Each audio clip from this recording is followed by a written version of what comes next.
Hola, ¿qué tal? Yo soy Miriam Rodríguez y les doy la bienvenida a esta nueva cápsula, titulada Teorías de la Personalidad. Hoy tenemos el honor de contar con la presencia de Carla Karina de la Paz Ayala, docente de la licenciatura en Psicología.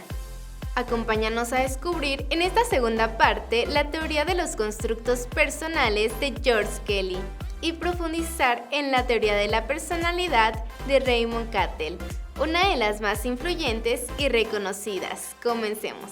George Kelly es un psicólogo que le da un enfoque más cognitivista a lo que es una teoría de la personalidad, ¿sí? Él refería inclusive que como constructo era aquellas experiencias subjetivas que le dábamos una interpretación a la realidad, pero que además todas las personas teníamos una cuestión muy individualista de cómo veíamos y vivíamos en sociedad, ¿sí? Entonces, bajo esta cuestión, George Kelly manejaba que los constructos de la personalidad, o más bien los constructos componían a la personalidad, ¿sí? Es decir, una persona podía tener un diferente constructo, un diferente esquema, de acuerdo a una visión de vida, y otra persona totalmente diferente, ¿sí? Él hablaba, por ejemplo, también de diversos corolarios. Los corolarios era aquello que conformaba también el cómo se construía la personalidad, ¿sí? Él refería, por ejemplo, que había un constructo referente a la bipolaridad, es decir, para una persona podía una situación en específico ser amenazante u hostil, pero para la otra persona lo veía como un constructo o una visión más amable. Pero ¿qué influenciaba en esto? El estilo de vida, influía el estilo de crianza, influía la cuestión emocional, conductual, pero también el cómo vivía o sobrellevaba las diferentes situaciones o experiencias de vida. Pero él marcaba que todos estos constructos eran meramente subjetivos e individuales. Entonces, él identificaba parte de la teoría de la personalidad como una teoría o un enfoque más individualista. Raymond Cattell, ¿por qué es una de las más conocidas? Porque él le da un enfoque más estadístico y aparentemente funcional a las teorías de la personalidad. ¿Por qué funcional?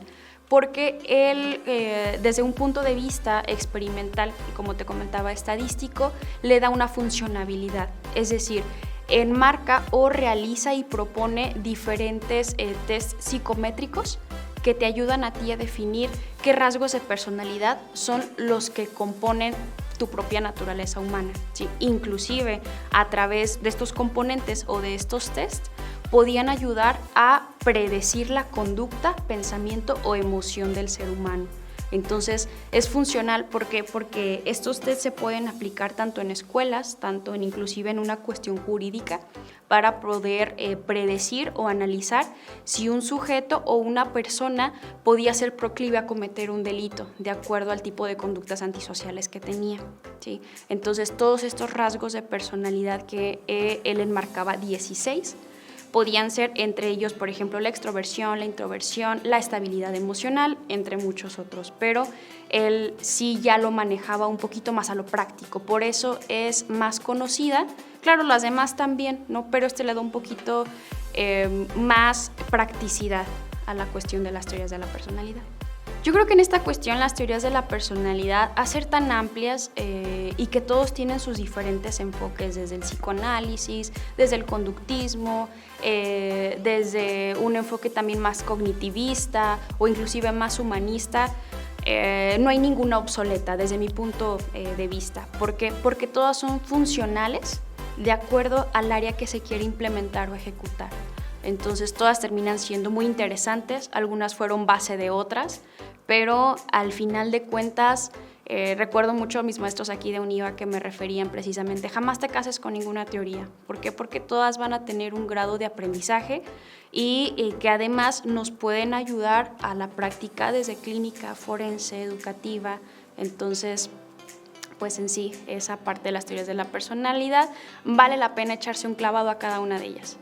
Agradecemos profundamente a la maestra Carla Karina por compartir su conocimiento y experiencia sobre estas fascinantes teorías, fundamentales para la formación de todos los futuros psicólogos. No olviden seguirnos en nuestras redes sociales como Gente Univa. Gracias por acompañarnos y nos vemos para la próxima.